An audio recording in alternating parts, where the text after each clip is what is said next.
This massive oil tanker sits stationary in a narrow ocean strait, shadowed by fast-moving patrol boats. As tensions between the U.S. and Iran escalate, Tehran has renewed its blockade of the Strait of Hormuz, cutting off a vital artery for global energy. Direct diplomatic communication between Washington and Tehran has collapsed amid the military posturing. The lines are dead. To prevent a wider regional war, the United States is in desperate need of a back-channel mediator, someone who can still get Iranian leaders on the phone. In a vacuum of direct diplomacy, world powers are often forced to rely on unconventional third parties to pull them back from the brink. This is Pakistan's Army Chief, General Asim Munir. He has stepped into that exact diplomatic void as the unexpected power broker. President Donald Trump has offered effusive public support for Munir. He relies on the general to broker peace, explicitly labeling him his favorite field marshal. But inside the U.S. intelligence community, analysts are issuing severe internal warnings. They characterize Munir's involvement as a strategic red flag.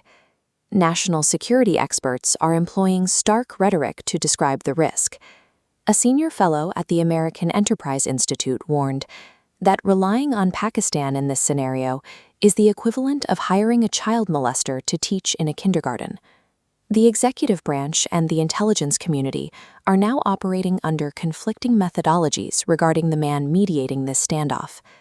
The executive branch evaluates foreign policy through a transactional lens. Alliances are weighed by short-term economic leverage and immediate deals, rather than historical loyalties. There are ego-driven incentives at play here. Islamabad is actively catering to the president, pushing to nominate him for a Nobel Peace Prize. This chart maps a direct financial pipeline. Through crypto diplomacy, Pakistan's Crypto Council is investing national reserves into digital currency ventures backed by the Trump family. Pakistan is also dangling physical resources, offering potential U.S. access to untapped rare earth minerals in Baluchistan, along with an estimated 9 billion barrels of oil reserves. From the perspective of transactional diplomacy, General Munir is a pragmatic dealmaker, offering geopolitical wins wrapped in lucrative economic benefits. The intelligence community rejects transactional metrics. Their methodology relies on mapping historical data, military intelligence, and long-term risk. Their panic is rooted in a specific profile. General Munir is not a neutral mediator. He is a figure with entrenched personal relationships within Iran's military hierarchy. He has long-standing connections to the Islamic Revolutionary Guard. This photo shows late Quds Force commander Qasim Soleimani, an officer Munir maintained close ties with. Those relationships extend to the current top brass of Iranian military, including IRGC commander Hossein Salami, pictured here.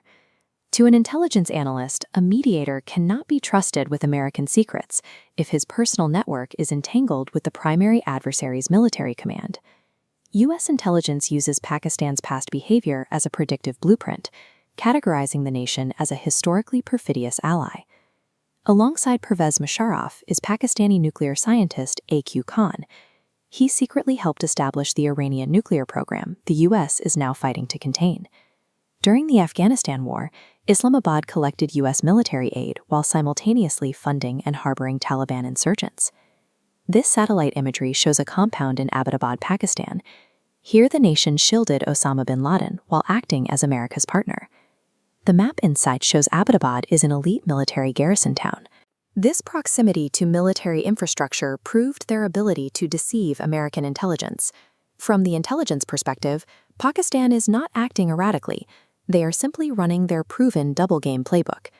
We have to analyze Pakistan's strategic goals in the U.S.-Iran standoff, moving past the surface-level narrative of simply wanting regional peace. Externally, Islamabad is leveraging this superpower crisis to elevate Pakistan into an indispensable middle power on the global stage. Internally, General Munir is utilizing his newfound international legitimacy to cement military dominance over Pakistan's civilian government. Pakistan's involvement serves its own ends, designed to maximize leverage and power rather than secure American interests.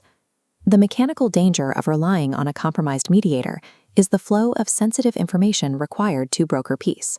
U.S. diplomatic red lines, military contingencies, and negotiation thresholds must be shared with the mediator to make talks function. The fear is that this central mediator opens a back channel, allowing that critical intelligence to bleed directly into the hands of the IRGC. This invisible intelligence leak could dismantle U.S. leverage and expose strategic military vulnerabilities to Tehran. By prioritizing a headline-grabbing transactional deal, the United States risks handing its critical geopolitical secrets to an ally that has mastered the art of betrayal.